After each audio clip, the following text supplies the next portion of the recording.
Auburn University, the year 2001. Now that's not too bad. Kids dressed in blackface, so of course they got to give gang signals.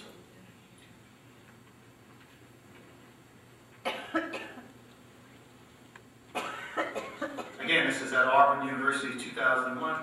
These pictures showed up all over the internet. Probably some of you are familiar with them.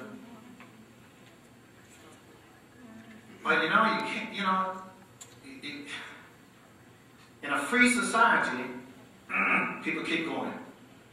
They don't let me draw the lines where they should stop.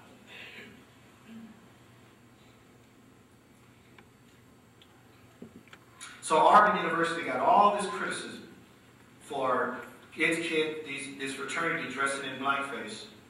Just tons of criticism.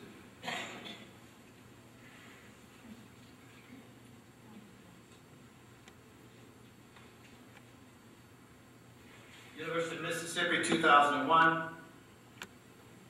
Just skip to the harsh stuff. Just, you know, just go right to the harsh stuff. Oklahoma State, 2002.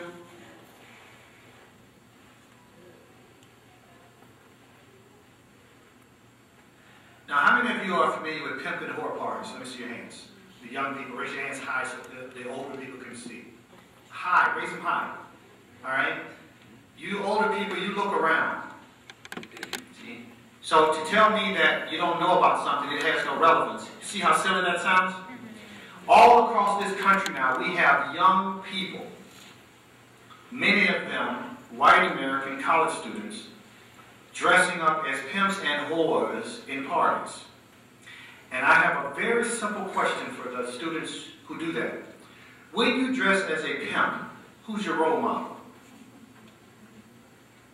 Do you see where I'm going with this? How do you walk at the party? How do you act at the party? And when you dress as a so-called whore at the party, who is your role model for that? By the way, if you're going to dress up in a way that defames your institution, do not wear the jersey of the institution. What we have here, the women's basketball team at Stetson College, which was all but one person white, I take that back. The women's softball team, which was all but one person white, dressed in blackface to mock the women on this basketball team who were all but one person black.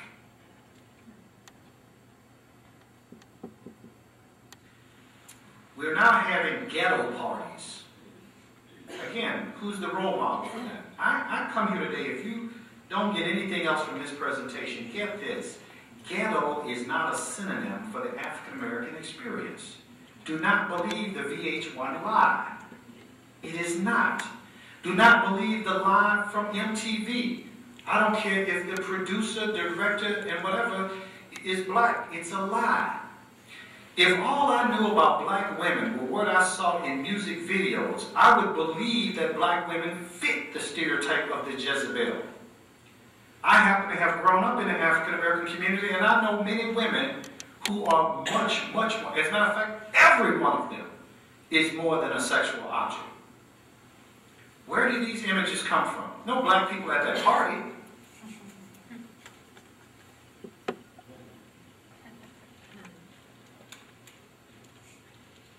She's at a ghetto party. She has a gun.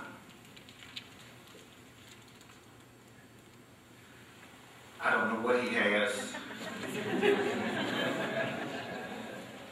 I don't know what he has.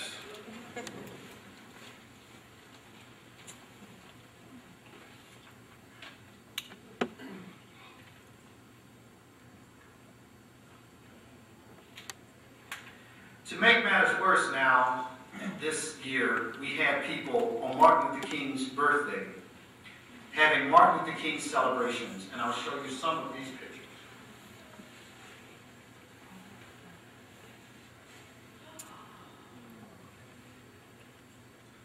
Clemson University now, living the dream party.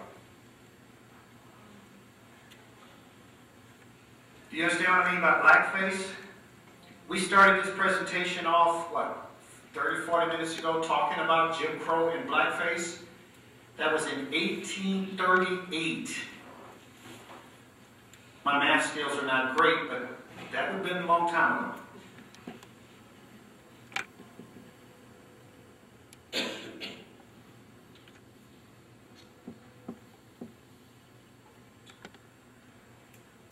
Again, I don't want to live in a society where people can't say what they want. But I want us to think before we speak. If you believe words don't matter, then stop talking. If you believe that images don't matter, close your eyes. So I know they both matter. This is what hate happens. All those material objects, they become fertile ground. They are fertile ground for bad things to happen to other people. They're not just words. They're not just words. They are tilling the soil. Most people, when they think of hate crime victims, they think of this. But when I think of hate crime victims, I think of the next picture. See? I think of somebody's mother and dad crying. Let me tell you this. I'll make the story short. My daughter plays soccer.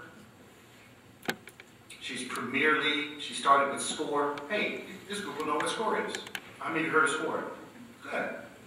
She moved into a Premier League, meaning they never get out of practice on time. Meaning I'm always sitting in my van waiting with my other daughter, who's 14 and doesn't want to be sitting in the car with her father. We were over on Northland and waiting for my daughter to be done with her practice, and four European American kids, 16, 17 years of age, 2 boys, 2 girls, were entertaining each other. I know what it's like to be 16 or 17. I know what it's like to try to impress young girls. I'll let that go. But the way the boys were impressing the girls, they had found racist masks, and they were wearing the mask, and then they started doing gang gestures with their hands and started acting like, yo, yo, yo, yo, yo, yo, what's up? I'm not mad at you. Hey. And they were just doing it. Just images off of television. And if you know anything about being a parent, you know that the first thing I did was to look at my daughter to make sure she was okay. To make sure she hadn't been hurt by what she had seen. And she was sitting in the back seat of our van, and she had taken her head and placed it in her hands. Now, if you're a father, you know how much that hit me. It's got nothing to do with sociology. It's got nothing to do with cross-tabulation of racist attitudes across different ethnics. It's got nothing to do with that. It's got nothing to do with sophisticated theories of race.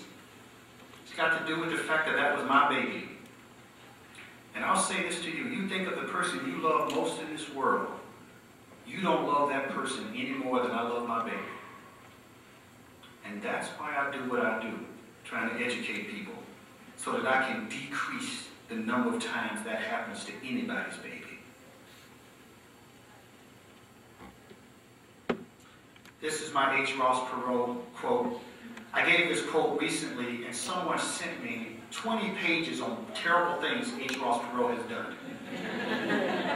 I got news for you. Anybody who talks as much as H. Ross Perot is bound to say something profound at some point. And I like what he says. I don't care who said it, that's true. We have people traveling this country every day, and all they do is talk and describe the problem, but they don't do anything to fix it. The activist is not the one who says the river is dirty. The activist is the one who does what? Cleans the river. People may not like the way I clean the river, but I got a shovel, and I'm digging crap out of that every day.